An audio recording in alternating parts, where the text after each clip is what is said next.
आप सुन रहे हैं सात जन्म का साथी, जिसे आवाज दी है सना ने।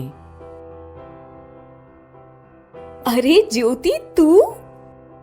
वर्षों बाद अपनी ससुराल की एकमात्र प्यारी सखी और मोहल्ले की मुंह बोली ननद को मॉल में देखकर मैं खुशी से चीख उठी। हाँ भाभी, मैं मुस्कुराती हुई बोली। थोड़ा बदन भर आया था और चेहरे पर उम्र दिख रही थी, पर शरीर अभी भी वही छरहरा, चर्बी का नामो निशान नहीं। कैसी है तू और कहाँ है आजकल? भूल गई ना मुझे? तूने तो एकदम रिश्ता ही तोड़ लिया है हमसे। रिश्ता नहीं तोड़ा भाभी, नहीं आपको भूल सकती हूँ। बस कांटेक्ट नंबर खो गया था और घर कभी आना ही नहीं हुआ। पीछे से उसके बैग उठाए उसके पास कोई आया। अरे तुम कहाँ रुक गई? मैं कब से वेट कर रहा था अंदर। अरे मेरी सावी भाभी मिल गई थी ना इतने सालों बाद, तो छोड़कर कैसे आ जाती? इनसे मिलो, ये है मेरी सविता भाभी। और वो, उसने मुस्कुराते हुए मेरी ओर हाथ देकर हाथ जोड़ दिए। मैं उसको देखकर दंग रह गई। उफ, ये तो हूबहू दीपक है, पर ऐसा कैसे हो सकता है? कहीं ये मेरी आंखों का धोखा तो नहीं? क्या सोच रही हो भाभी? यही ना कि ये कैसे हो सकता है? हाँ, ये दीपक नहीं है। भला एक मरा हुआ शख्स जिंदा कैसे हो सकता है? तो भाभी, ये प्रकाश है। जिस तरह आपको आश्चर्य हुआ था ना, वैसे ही मुझे भी हुआ था।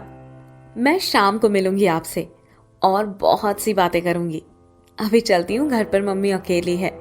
चाय तैयार रखिएगा। हाँ, कहकर वो घर चली गई और मैं अतीत की गलियों में, ज्योति नाम था उसका, पिता गुजर चुके थे, बड़ी बहन दीपा की शादी हो चुकी थी और अब घर में मात्र उसकी माँ और ज्योति ही थे। एक आकर्षक सॉफ्टवेयर इंजीनियर दीपक से उसकी शादी तय हुई थी। बड़े ही धूमधाम से उसकी शादी हुई। मोहल्ले के प्रतिष्ठित गोयल परिवार की दुलारी बेटी थी वो। मैं उनके घर विवाह की रस्मों में सम्मिलित होने गई थी। शादी के लगभग 5वें दिन ज्योति मायके आई थी पग फेरे की रस्म के लिए, और फिर मुहूर्त भी नहीं था, इसलिए 4 दिनों बाद ही उसे जाना था ससुराल। जब वो मायके आई थी तो मैं उससे मिलने गई थी। कितनी चहकती हुई सी लगती थी ज्योति। चमकता चेहरा, चमकता सिंदूर, उसका लाल सलवार सूट और भरे भरे हाथों में लाल चूड़ा। जी कर रहा था नजर उतार लूं उसकी। बहुत खुश थी। अभी तो जी भर के अपने पति के साथ भी नहीं रह सकी थी वो। मुझसे काफी हिल मिल गई थी। बोलती थी, भाभी बस 4 दिन की चांदनी थी, 5वें दिन यहाँ चली आई। आपकी याद जो आ रही थी, कह के खिलखिलाती हुई गले लग गई थी मेरे। फिर पूरी प्लानिंग बताने लगी कि कहाँ घूमने जाएगी, वहाँ क्या होगा, वगैरह वगैरह। 9 फरवरी को उसकी विदाई हो गई। 10 की सुबह वे हनीमून पर निकले और 14 को वापस लौटे। 14 फरवरी की सुबह उसने मुझे फोन किया था। भाभी, उन्होंने मुझे वैलेंटाइंस डे का गिफ्ट दिया है। सुंदर सी कार है। शाम को हम घर आ रहे हैं, आज आपको इनसे मिलवाऊंगी। मैंने भी उससे बात करके फोन रखा। शाम होने को आई, किंतु ज्योति अभी तक नहीं आई थी। उसके घर की लाइट भी बंद थी। मैं काम अवश्य कर रही थी, किंतु मेरा मन ज्योति में ही लगा था। खाना वगैरह बनाकर मैं जल्दी जल्दी अपने कमरे में गई और ज्योति को फोन लगाने लगी। उसने फोन नहीं उठाया। हार मानकर मैंने फोन रख दिया। सोचा हो सकता है कोई दूसरा प्लान बन गया हो। बाद में फिर दूसरे दिन सुबह मैंने आंटी के घर के बाहर थोड़ी भीड़ देखी। मेरा दिल किसी अनहोनी की आशंका से धड़कने लगा, मगर दूर से कुछ समझ नहीं आ रहा था। तभी मोहल्ले की एक औरत किसी से बात करते हुई मेरे गेट के सामने से निकली। अभी शादी को दिन ही कितने बीते थे, बेचारी कुल 15 दिन में ही उसका सुहाग उजड़ गया। ये सुनकर मेरे पाँव के नीचे से जमीन खिसक गई। मैं विश्वास ही नहीं कर पा रही थी कि जो सुन रही हूँ ये सच है या फिर मेरे कानों का धोखा। हे ईश्वर, ये अनर्थ हो गया। लोगों की संवेदनाएं इस दुख की घड़ी में गोयल परिवार के साथ अवश्य थी, किंतु मैं स्वयं हिम्मत नहीं जुटा पा रही थी कि उनका सामना करूं कैसे। तभी मैंने पास खड़ी एक महिला को बात करते हुए सुना कि ज्योति की सास ने उसके बाल पकड़कर खींचते हुए से घर के बाहर निकाल दिया, ये कहते हुए कि कुलच्छनी खा गई मेरे बेटे को। बहुत ही गलत हुआ उसके साथ। इतनी सुंदर, सुशील, संस्कारी लड़की थी बेचारी। एक और महिला ने कहा, ज्योति को लेकर आ रही है मिसेस गोयल। वे आपस में बातें कर रही थी और मैं बीते हुए वक्त में पहुंच गई थी।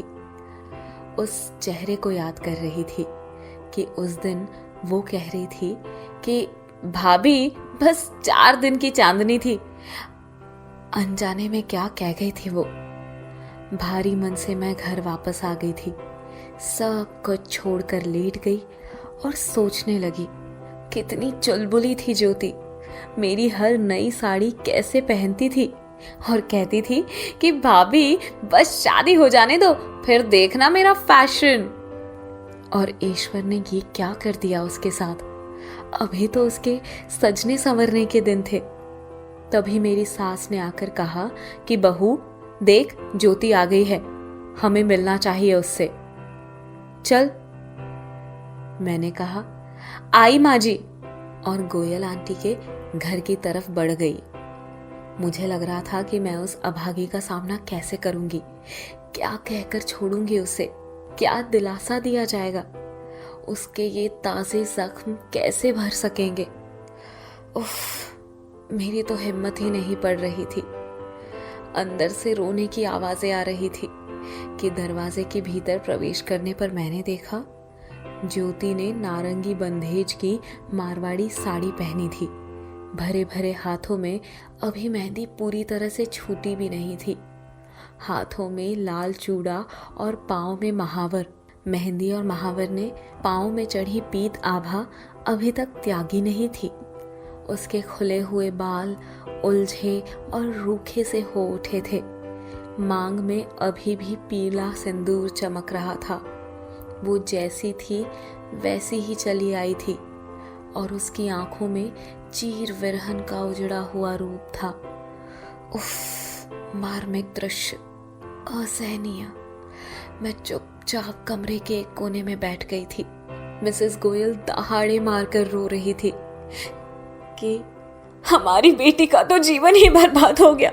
हमें पता होता तो हम अभी इसकी शादी ही नहीं करते। अभी उम्र ही क्या है हमारी ज्योति की। किंतु ज्योति की आंखें सूखी हुई, किसी निर्विकार शून्य में गुम थी। चेहरे पर न दुख था, न आंखों में आंसू, बस एक भाव था, हैरत का। मानो वो खुद से पूछ रही हो कि ये कैसे हो गया। उसकी नई कार में बैठकर जब वो लोग मायके आने के लिए निकले, तभी गाड़ी को पैक करते वक्त एक ट्रक ने करारी टक्कर मार दी। दीपक तुरंत ही निष्प्राण हो गया था, जबकि ज्योति के माथे पर चोट आई। बस मौत शायद किसी न किसी बहाने से आती ही है, और वही हुआ था। धीरे धीरे वक्त बीतने लगा था। मैं रोज ज्योति के पास जाती और उससे बातें करती, पर वो हाँ हूँ के अलावा कुछ नहीं बोलती थी।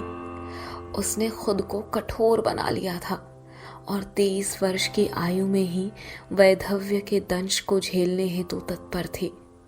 एक दिन ज्योति की डायरी मिली मुझे, जिसमें उसने एक कविता लिखी थी, 7 जन्म का साथी। क्यों रूठ गया मुझसे, क्या हुई थी खता, क्यों छोड़ गया ऐसे। कहते हैं 7 जन्म साथ रहते हैं, ये 7 फेरों के साथी। फिर क्यों अलग हुई दीपक से ज्योति की बातें। क्यों अलग हुए हम, क्या उसके कर्म थे, क्या न मिलेंगे हम, ये हमारे आखिरी जन्म थे। दीपक की ज्योति, जो बुझ चुकी है। मैं समझ गई थी कि अब ज्योति दीपक का स्थान किसी को नहीं दे सकती। 1.25 माह ही बीते थे कि एक दिन जब मैं उसके घर गई तो वहां पर गोयल आंटी कुछ समझा रही थी और ज्योति बैठकर रो रही थी। तब ज्योति ने रोते रोते मुझे खुद के गर्भ से होने के विषय में बताया। आंटी चाह रही थी कि वो गर्भपात करवा ले और दूसरी कहीं जगह उसकी शादी की जा सके, किंतु ज्योति दीपक की इस आखिरी निशानी को कतई नहीं खोना चाहती थी। एक माँ की निगाह से देखो तो ना आंटी गलत थी ना ही ज्योति। ज्योति अपने फैसले पर अड़िग थी। कुछ दिनों तक सब ने उसको बहुत समझाया, पर वो कुछ समझना ही नहीं चाहती थी और दीपक की आखिरी निशानी को दुनिया में लाने के लिए वो आंटी के साथ शायद किसी अन्य शहर चली गई। कुछ दिन तक तो उसने मुझे हाल खबर भेजी, पर उसके बाद क्या हुआ, उसकी क्या संतान हुई, कुछ नहीं पता मुझे। और आज यूं मिल गई मॉल में घूमती हुई। सबसे बड़ी बात, कितनी खुश लग रही थी वो। इतनी देर हो गई, अभी तक ज्योति नहीं आई। सोचकर मैंने अपने घर का दरवाजा खोलकर गोयल आंटी के मकान की ओर देखा। वर्षों बाद उनके घर की लाइट जल रही थी। उत्सुक मन से मैं वहीं खड़ी उसका इंतजार कर रही थी। तभी गेट खुला और सामने से ज्योति एक प्यारी सी बच्ची और बेटे को लेकर मेरी ओर आती दिखी। देखा भाभी, कहा था ना मैं शाम को मिलती हूँ आपसे। और देखिए अपनी फौज के साथ आ गई आपसे मिलने। हाँ ज्योति, तू तो सपना हो गई थी मेरे लिए। तुझे नहीं पता आज मैं कितनी खुश हुई हूँ। एक तो तुझसे मिलने की खुशी और दूसरी तुझे खुश देखने की। हाँ भाभी, जानती हूँ। दरअसल मैं भी सिर्फ आपसे मिलने की बेताबी से भागी आई। जब मैंने प्रकाश को आपके बारे में बताया तो वो तुरंत मुझे यहाँ लेकर आ गए। बच्चों को बुलाकर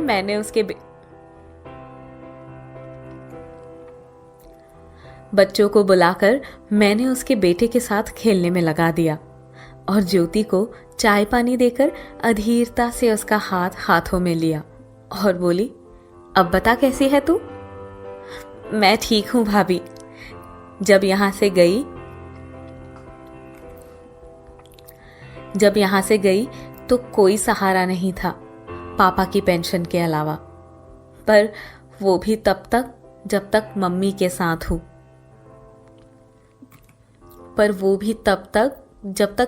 साथ हूं। मैंने समय के सदुपयोग के लिए बच्चों को ट्यूशन पढ़ाना शुरू कर दिया। वक्त आने पर मुझे दीपक की निशानी मिल गई, मानो दीपक खुद मेरी गोद में आ गए हों।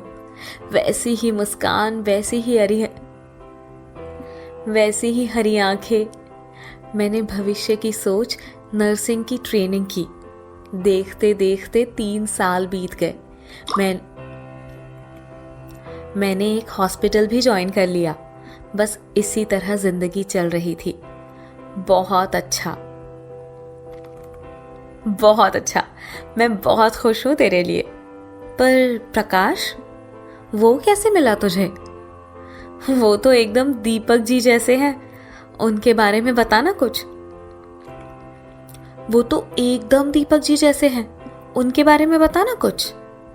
और ये गुड़िया तुम्हारी और प्रकाश की बेटी है? मैंने बिटिया का गाल छू कर पूछा। नहीं भाभी, इसी ने तो मुझे प्रकाश से मिलवाया। ये प्रकाश की बेटी है, ईशु।